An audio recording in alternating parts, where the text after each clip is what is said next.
আসসালামু আলাইকুম গাইস, আজকে আমি আপনাদের জন্য আরও একটি রেসিপি নিয়ে আসলাম। তো সেটা হচ্ছে লাউ দিয়ে মুরগির মাংস রান্না।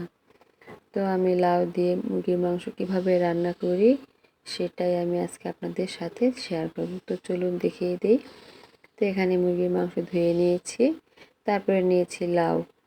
তো আমি গ্যাসে একটি কড়াই বসিয়ে দিলাম, তারপরে দিয়ে দিচ্ছি পরিমাণ মতো তেল, তারপরে 2টি তেজপাতা, 2টা দারচিনি, তারপরে এলাচ আর হচ্ছে লং। তো আমি তেলের মধ্যে একটু হালকা ভেজে নেব। তারপরে এখানে দিয়ে দিচ্ছি পেঁয়াজ কুচি। তো এখানে পেঁয়াজ দিলাম, এখন দিচ্ছি কাঁচামরিচ কুচি। তো আমি কাঁচামরিচ দিয়ে দিচ্ছি, এখন একটু ভালো মতো ভেজে নিয়েছি। তারপরে দিলাম স্বাদ মতো লবণ। এখন দিয়ে দিচ্ছি আদা বাটা, রসুন বাটা। তো এখানে দিয়ে দিচ্ছি হলুদের গুঁড়া, মরিচ গুঁড়া, ধনিয়া গুঁড়া। তারপর আমি এই মশলাটাকে একটু পানি দিয়ে কষিয়ে নেব।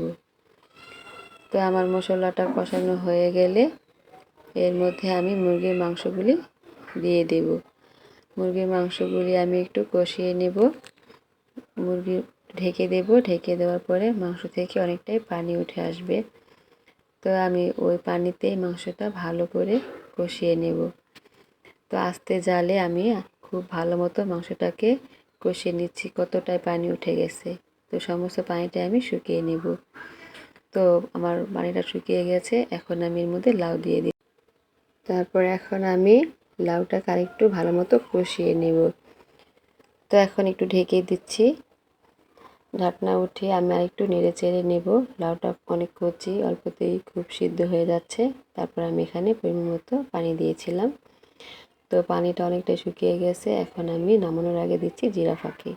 তো আমার রান্না কমপ্লিট, দেখতেই পাচ্ছেন কতটা সুন্দর হয়েছে। তো আমার ভিডিও যদি আপনাদের ভালো লেগে থাকে তাহলে আমাকে অবশ্যই একটি লাইক দিবেন, সাবস্ক্রাইব করে আমার পাশে থাকবেন, আমার ভিডিওটা শেয়ার করে দেবেন।